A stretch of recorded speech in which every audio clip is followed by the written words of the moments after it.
৭৫তম প্রজাতন্ত্র দিবসে ৩০০ ইউনিট স্বেচ্ছায় রক্তদানের লক্ষ্যমাত্রা নিয়েছে কৈলাসহর ব্লাড ডোনার্স অ্যাসোসিয়েশন। এই রক্তদান শিবিরের উদ্বোধন করবেন ক্রীড়ামন্ত্রী টিঙ্কু রায়। শনিবার আহত সাংবাদিক সম্মেলনে এই ঘোষণা দেন আয়োজক সংস্থার কর্মকর্তারা। দীর্ঘ কয়েক বছরের জরাজীর্ণতা কাটিয়ে ২০২৩ সালের সেপ্টেম্বর মাসে কৈলাসহর ব্লাড ডোনার্স অ্যাসোসিয়েশনের নতুন কমিটি গঠিত হয়।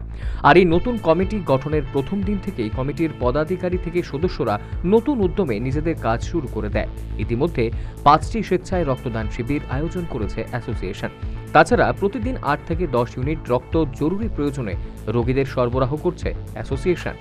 আগামী ২৬শে জানুয়ারি ৭৫তম প্রজাতন্ত্র দিবস উপলক্ষে স্বেচ্ছায় রক্তদানে রাজ্যের বুকে রেকর্ড করতে চলেছে কৈলাসহর ব্লাড ডোনার্স অ্যাসোসিয়েশন। ওই দিন ন্যূনতম ৩০০ ইউনিট রক্ত সংগ্রহের লক্ষ্যমাত্রা রেখেছে অ্যাসোসিয়েশন। এই বিশেষ উদ্যোগ নিয়ে শনিবার কৈলাসহর পুর পরিষদের কনফারেন্স হলে এক সাংবাদিক সম্মেলনের কথা জানিয়েছেন কৈলাসহর ব্লাড ডোনার্স অ্যাসোসিয়েশন। সাংবাদিক সম্মেলনে উপস্থিত ছিলেন সভাপতি অনুপম পাল, সহসভাপতি টিঙ্কু সাহা, সাধারণ সম্পাদক পিন্টু ঘোষ, সম্পাদক শুভাশিস চৌধুরী, উপদেষ্টা কমিটির সদস্য সঞ্জিত চৌধুরী ও সমীর দাস। এই লক্ষ্যমাত্রা পূরণ করতে ৫৯ জেলার সকল সামাজিক সংগঠন, ক্লাব সহ সার্বিক জনগণের কাছে এগিয়ে আসার জন্য আহ্বান রাখেন সভাপতি অনুপম পাল।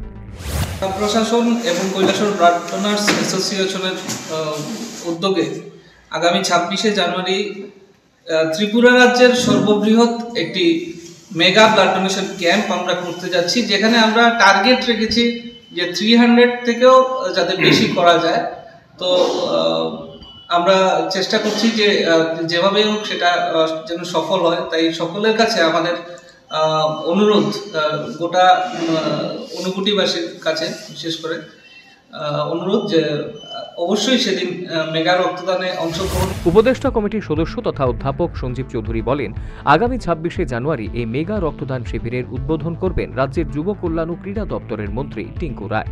উপস্থিত থাকবেন ঊনকোটি জেলার জেলাশাসক রাজীব দত্ত, জেলা পরিষদের সভাধিপতি অমলেন্দু দাস, জেলা পুলিশ সুপার কান্তা জাঙ্গির, পুর পরিষদের চেয়ারপারসন চপলা দেবরায়, কৈলাসহর মহকুমা শাসক প্রদীপ সরকার সহ অন্যান্যরা।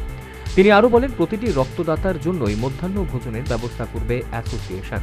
তাছাড়া যেহেতু এই বিশাল মাত্রায় রক্ত সংগ্রহের পরিকল্পনা রয়েছে, তাই প্রাথমিকভাবে ২০টি বেডের ব্যবস্থা করা হয়েছে। সেই সাথে এই মেগা রক্তদান শিবিরের সফলতার জন্য সকল অংশের নাগরিকের কাছে আহ্বান রাখেন তিনি।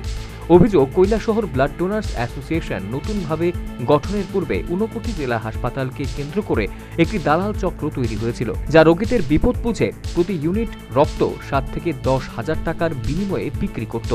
বলা বাহুল্য, কৈলাসহর ব্লাড ডোনার্স অ্যাসোসিয়েশনের সক্রিয়তায় সেই অবৈধ দুষ্ট চক্রের পাতে ছাই পড়েছে। Bureau report, news vanguard.